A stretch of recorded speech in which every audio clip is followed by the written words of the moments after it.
Hello, and welcome to the episode Todd Talks. When Todd Talks, people listen. Boy, you listen to me, boy. I can't do the Kratos voice. I apologize. Boy. Hopefully. Welcome back, everybody. It's a new year, and it's a new year for Death Battle, the first full year of independent Death Battle, and of course, we're starting off with arguably the matchup that people have been asking for 4 years. Literally, full stop, two champions, or two tournaments and such, featuring the champions. We are getting Kratos versus Asura. It's going to be done by Devil Artemis, so you know it's going to look amazing, and we are feasting to start 2025. So, it's time for a death battle, ladies and gentlemen. Let's get it started with Kratos. Yes, Kratos, the god of war, a lot of god things, but mainly war.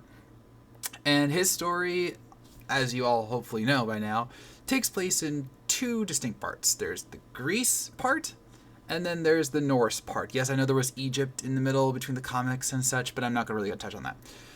So it all really starts, ironically, with Kratos' birth, because, surprise, surprise, he's a son of Zeus, because of course he is. And then Hera wanted to kill him, because of course she did. Did we learn nothing from the Heracles storyline? Okay. No, Zeus never learns. So, Kratos is born, and in order to protect him, Zeus actually does a nice thing, and leaves him in Sparta, where he becomes a warrior, a general, and yes, a husband and a father. Now, there are events leading up to that, including the loss of his brother Deimos, which was an important thing for him, because they thought that... see, it's already complicated, isn't it? Yes, Zeus thought that the cycle of fathers and sons killing one another, because he killed his father and his father killed his grandfather, etc., etc., would happen because of a certain prophecy, one of a marked warrior. And Kratos had a half-brother named Deimos, who, surprise, was another son of Zeus, and it was believed, it's Deimos is going to be the guy that kills him. So, scarred by that, and wanting to become the best warrior possible and to not hesitate when the time comes to save someone he cares about, Kratos becomes a worthy warrior of Sparta.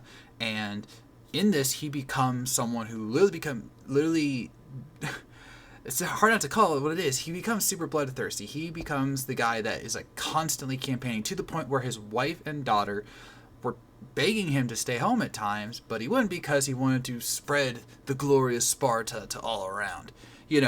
Spartan stuff.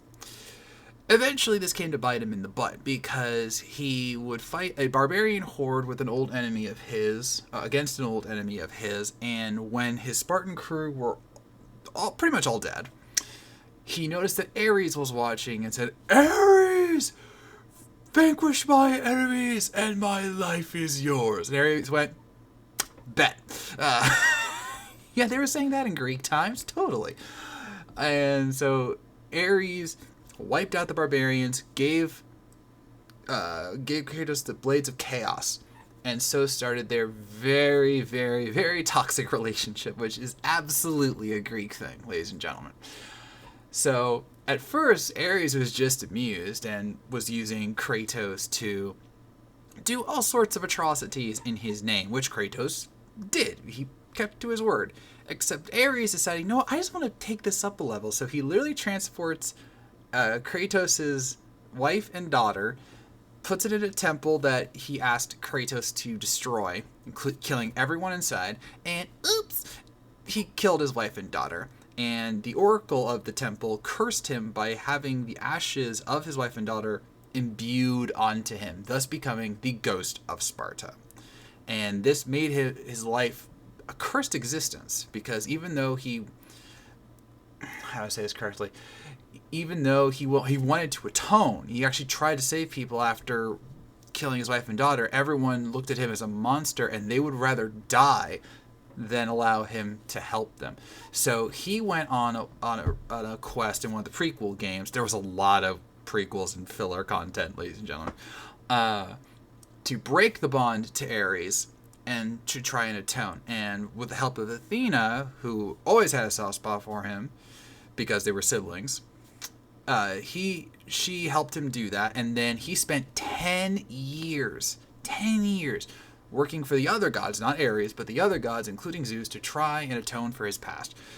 And it just wasn't enough. It was never enough for him. And so he offers to basically kill himself, which Athena stops and says, look, if you can kill Ares, we will forgive you. And he reads this as, oh, I will finally be forgotten of my sins. I will be able to forget the pain within me. So she sent him on a quest to get Pandora's box. This is important. And he gets it after a lot of god killing and beast killing and whatever. And through that power, he is finally able to kill Ares, getting his eternal revenge. I was just trying to make you a better warrior. You succeeded. There's a lot of good one-liners in this series. Boy. Problem. Athena didn't exactly tell the truth. She said that they would forgive Kratos of his sins, which they did, but he wouldn't be allowed to forget them, because how could one forget all that he has done? So, in payment for what he did, they said, you become the god of war. Okay. Yeah. So this led to the next two games where Kratos would abuse his power a lot, leading to Zeus coming down and going, okay, I need to kill this kid. And he does. Kratos actually dies quite a few times. And because of this, Kratos, with the help of its Titans and Athena at times, actually goes and starts a war against Olympus itself. And I mean a war. Like, the Titans at their peak power are brought out of time, don't ask, and are used alongside Kratos to kill the gods. I mean, they kill Poseidon, they kill Hermes, they kill Helios, they kill Hera, which I'm sure he got some pleasure out of, etc., on and on and on. And then when the Titans betray him, Kratos just kills them too. They should have known. They should have known. Come on. Eventually, it gets to the point where he does kill Zeus. And the reason for all of this, as we find out, is that when he opened Pandora's box to give him the power to kill Ares, he actually unleashed the seven deadly sins, basically. And those went into the Greek gods, outside of Athena, clearly. And he is unintentionally the reason they all went corrupt. Oops. And so Athena was like, okay, well, we can give more hope to the world. You just gotta, give it to me. And because she's dead, but she's a ghost. She's reached the higher ascendancy. It was weird. And he goes, no. So he kills himself. And he releases hope into the world, which Athena was furious with. Because the world's pretty much destroyed at this point, and it's up to the mortals to rebuild it. But he's like, if I can give them this hope, at least they'll have the hope, instead of just having to rely on a god. Athena was furious. He didn't care. He fell off a cliff. But he was fine. And he went to the Northlands, or Norse mythology. And along the way, he met a woman named Faye. Sorry, I almost said Freya. That's someone else. He met a woman named Faye, who was a Jotun, or a frost giant. And they fell in love, had a kid named Atreus. And she, sadly, after a decent time together, she would die. And this led to Kratos and Atreus going on a journey through the Nine Realms to spread her ashes on the highest peak of the Nine Realms, which is in Jotunheim, the home of the Frost Giants. And at this point in time, Kratos, let's just say he mellowed out. Yes, Kratos mellowed out heavily, and with the Leviathan axe, which was his wife's weapon of choice, and Atreus at his side, he would go on a journey to honor her request and try his best to avoid the various gods of the Norse mythology that was coming after him, not the least of which was Baldur. Ironically, if you look at the Greek saga and the Norse saga, the god killing's really only on the Greek side. Just saying. He's still a god killer, though. Throughout this journey and through the journey of God of War Ragnarok, Kratos would learn to become not just a better man, but a better father. He wanted to do right by Atreus, and when Atreus learned of his godhood and became like the biggest idiot dick kid ever. Like, we are gods. They don't.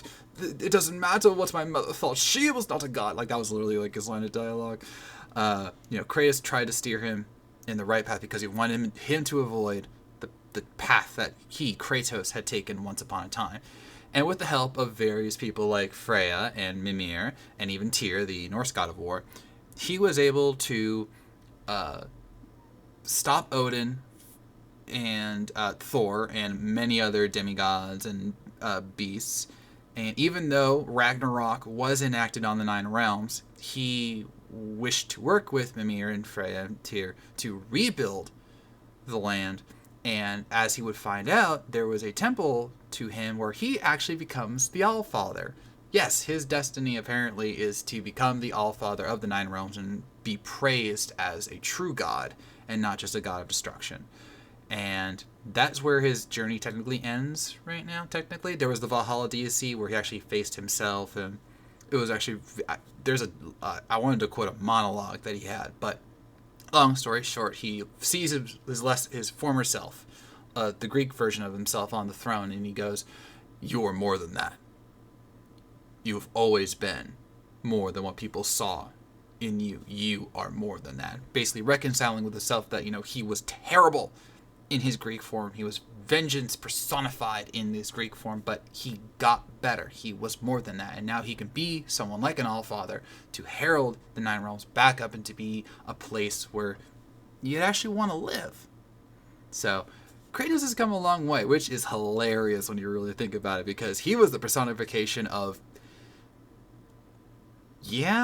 toxic masculinity. Let's just be honest here. It's just like, it was his way or the highway. I am rage. Screw you all. He felt indifferent to certain deaths and sacrifices. He rarely showed him true emotion outside of rage. But then with the Norse mythology, he became a much more well-rounded character, and a lot of people appreciate that.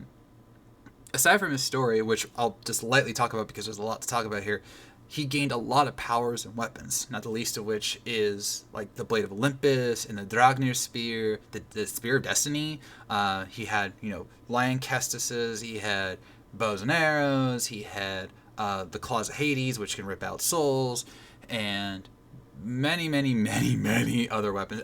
Poseidon's Trident, he had Icarus's wings, he had Gorgon's head. It was a lot, and he is able to use this masterfully. That doesn't even talk about just his innate power, demigod power, rage. He has a healing factor. He has a lot going on, and then there's the Spartan rage, which can, enhance him even further. And through his Norse days, he became much more of a tactician. He's able to see things for what they really are. He's led troops into battle, into victory many times. He is a true god, and should his journey continue, whether it be just in the Norse lands or other pantheons coming at him, he's going to fight for what he believes, and he's become wise enough to let Atreus go on his own journey to try and find his own purpose in life as Loki, and that shows true growth, because at a time, there would have been a time he never let Atreus go. But he's willing to say, okay, it is your turn. I have faith in you. I have faith in you, my son. Boy. And Boy. And that's pretty cool. Oh, he'll still kill you if you mess with him, though. It's like I'll kill you, kid. I'll kill you all. Just don't mess with me. Don't mess with the God of War. All right, next up, Asura. Yeah. I'm not, just for the record, I never played the God of War games or Asura's Wrath, but I've heard of this madness, and then when I was reading the entire story of Asura's Wrath, yeah, this is fun times. So Asura was once part of the 8 guardian generals, something like that, and each one of these generals had a connection to an emotion that fueled them, and then that was powered further by mantra, which is spirit energy basically. And Asura, obviously, was fueled by wrath. Surprise. And for a while, he was fine with it. It was just, for him, a way of life, literally. All right, he and the other generals would go and fight the Goma, which were basically the evil monsters of the world, to the point where the actual embodiment of the world itself was Goma Viltra, I believe it was. And it was such a powerful entity that even the generals could not defeat it. Even when Asura was supercharged by Mantra via his daughter Mithra. Shout out to Xenoblade Chronicles fans. Not spelled the same way, but it's just nice to hear another Mithras out there in the world. Where's Pyra? I need Pyra. I want Xenoblade. I need Xenoblade in Death Battle ASAP. Just saying. Anyway, what was I talking about? Oh yeah, even being supercharged thanks to his daughter's own mantra powers, Asura at his peak at that time could only stalemate Goma Viltra. And that's when one of the other Guardian generals, Deus, had an idea. As the Death Battle preview noted, hey, what if we just take Mithra, strap her basically to a super weapon, and just try and restart the world our way? Surely no one would object to such a thing. Yeah, someone objected. Asura objected, and so he was framed for the death of the Emperor and his wife, and sent to Nakara, I think it was. There's a lot of big words and fancy words in Asura's Wrath, and I'm not even going to try and name them all, like with his super forms and all that. So he was killed and sent to Nakara, where his soul remained for 12,000 years. Okay, he was dead for 12,000 years, and then after a golden spider, that'll become important later. After a golden spider convinced him, hey, you need to go get your memories back and get back into your body, he climbed a giant pillar, like straight up back into the living world, found his body, and then started to wage war against the 7 deities that they now called themselves. And that started a whole lot of wrath, ladies and gentlemen. That started a whole lot of wrath. The problem was that he wasn't exactly ready to face them all. Much like Kratos, Asura's died a lot. All right, like case in point, he came back after 12,000 years, fought one of the other deities, beat him, fought another deity and got killed, and then took 500 years to come back. Yeah, he's clearly got time on his hands.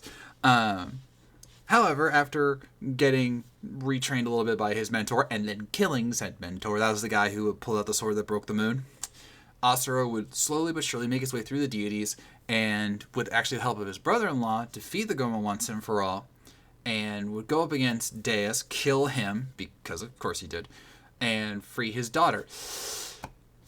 Except one problem. Remember the spider? Turns out, the spider was actually God, which is horrifying to me because I really hate spiders. Sorry, God.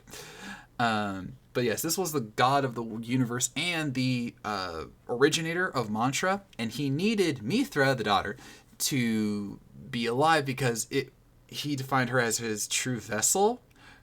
Weird. And so he took a new powerful form to basically become this true celestial being, and Asura's like, yeah, I'll fight that. And so their battle, was on epic scale. Like, I'm talking, destroying planets, celestial bodies, everything of the nature. And it actually got to the point where Mithra, who was not mind controlled at this point, I just want to note that, begged her father to stop, not just because she knew that her father would kill himself in the process of killing the god. I'm not pronouncing his name. But it would destroy all of mantra itself, which she thought would be terrible for the world. He didn't care. He wanted a world where she could be free and be happy without the fear of any gods coming after her. So he killed that god, and then with his rage finally satiated, Asura passed on. Technically. Because a heck of a long time later, and I do mean a heck of a long, what was it, like a couple 100 million years, 800 million years, something like that? Asura was actually reincarnated along with his family in a world that was basically like Earth. Go figure. And The literal end of the game is a meteor coming into Earth's atmosphere, and Asura getting a bit of deja vu and getting ready to go fight the meteor. Because he totally can. Because if there's anything that Asura can do, it's hit something really, really hard. Him and Asta would be great friends, I'm sure. Not sure about Deku. You probably just see Deku as weak. Sorry, buddy. But yes, Asura is the master of just punching something until it's gone. It's literally what he does, all right? He, whether it's with 2 arms, with 6 arms, with multiple forms, a berserker form, a god form, a planet-sized form, Asura just... Asura hits things, alright? He will punch you into oblivion, and yes, he technically has equipment that he can use, but does anybody actually remember the equipment, alright? He does have some elemental stuff, but it pales in comparison to the power of his fists. And he will use that to extreme extent, including, not limited to, punching a finger so hard that it actually shatters the finger and the entire body it was connected to. Because that's something that happens. And of course, holding up large objects, fighting against gods that are universe scale, technically, and so on and so forth. If he can punch it, he will. I will punch it! I will punch it! So, yeah, it's a thing. It's a thing that he does. And that's what makes this matchup so much fun, is because his rage fuels him, just like Kratos' rage fueled him for so long. And yes, he still uses it in the Norse saga. But much like with the Hulk, or even Doomsday to a lesser extent, the angrier Asura gets, the stronger he becomes. Now, Mantra is also a part of it, and you could argue that because of certain parts of the game, that it was his daughter that was helping him reach a new power level versus his rage. But inevitably, it always comes back to the wrath.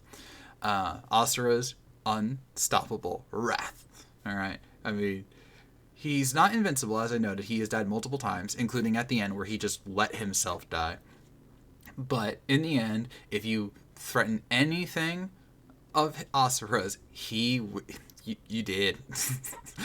You did. And do we want to talk about the hot tub scene? No, we don't want to talk about the hot tub scene. It's canon. What is it with these guys? So, who wins in a fight between Kratos and Asura? So, this is fascinating because of a cosmology scaling. And I know some people called this out during the God of War preview, where they spent like 3 minutes on the Greek saga, even though that's the more substantial part of his backstory. But what this really boils down to is not necessarily the weapons, which I will get to, or even their individual strength, endurance, and such. It really comes down to the cosmology of their universes and what their gods and demigods do. And to that end, as covered, honestly, in the Hercules versus Sun Wukong death battle, the Greek universe is massive. And so and even in the games where you could argue it's slightly lesser scaling, like they're talking about how there was a feat about Helios's light spreading through all of the underworld, which is like a separate plane of existence technically. And Atlas holding up the universe, they did a variation of that in the God of War games.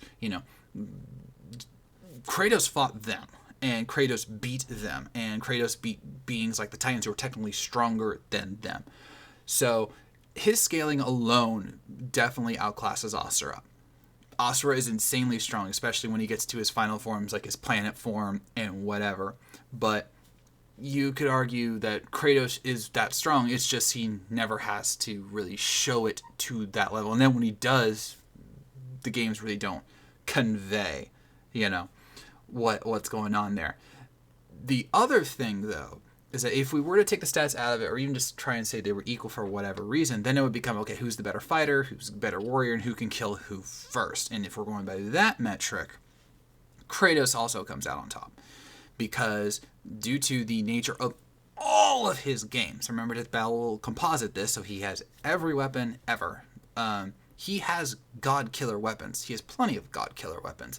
And as much as Asura is indomitable So is Kratos. And some of his weapons, Kratos' weapons, are specifically tailored to take down beings like Asura, even in ways that Asura could never predict. One of the funny ones is actually the Gorgon's head, which emphatically turns foes to stone.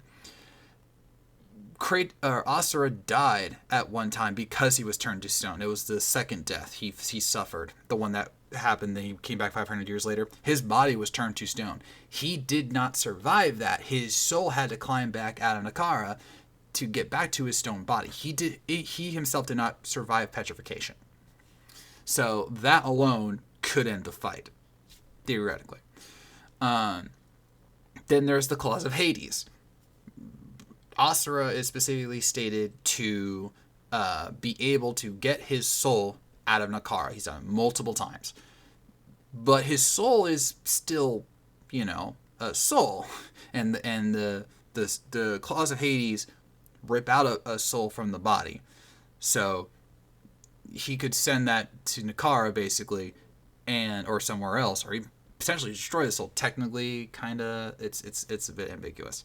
And then, of course, you could argue that Asura's soul can't be destroyed. But if it's removed from his body, his soul isn't fighting Kratos. This is not one of the, like the Hiei situation where his soul can be removed from the body and the body can still move on. Or the soul can still move on. Or Scooby-Doo, even. Yeah, didn't expect that reference, did you? I said the scream at the end. Ah! So, Kratos has a way of stopping him cold. He has a way of ripping out his soul so he can't fight. And just between the blade of Olympus, the Dragonair spear, and certain other things he's got going for him, Asura can't stand up to Kratos' equipment.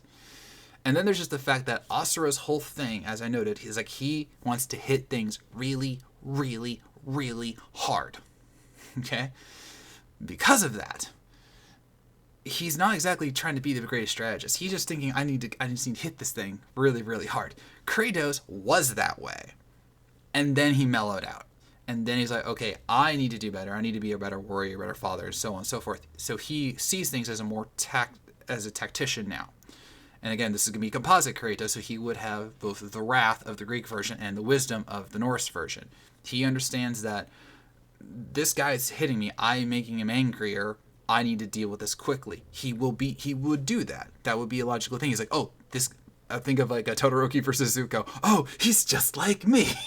And he's like, I'm making him angrier. I gotta stop that. So he would reach for something like the Gorgon's head or the claws of Hades, and or just a blade of Olympus. And one argument that the G1 blog ironically said was, it would be harder to kill Asura if he goes to his planet form. Yes, that is true, but if you recall the God of War games, he's not afraid of climbing anything. He climbed Kronos, I think they said, for 3 days so he could reach the temple on his back. So, yeah, he's got no issue with climbing. So, when you boil it all down, Kratos arguably has the better experience as a warrior, because, again, Asura was dead for a long time. He's definitely got the better arsenal. That's like, no one questions that. He's more than likely got the better feats of terms of, fighting beings of universal scaling. And he would be able to either stop Asura cold before he could get to planet form or unleash his full anger, and et cetera, or just use various techniques to whittle him down and kill him so that the rage does not matter. So, while Asura has a lot of wrath, he ain't no god of war. So thus, I am picking Kratos to beat Asura, and what I think will definitely be one of the coolest 3D death battles ever. I totally trust Devil Artemis. If you haven't seen his Cell versus Cell video, cinema. Absolute cinema. And with that, I'm ending this episode of Todd Talk. Who do you think is going to win between Kratos versus Asura? Let me know in the comments below. And how big, how great do you think this fight is going to be? Also, what battle do you think is coming next? Because remember, we know some of them via the Kickstarter, but not all of them. What do you think they're going to surprise us with next? let me know in the comments below. So, I thank you for watching. If you made it this far, I know you were listening. And I'll see you around. Boy.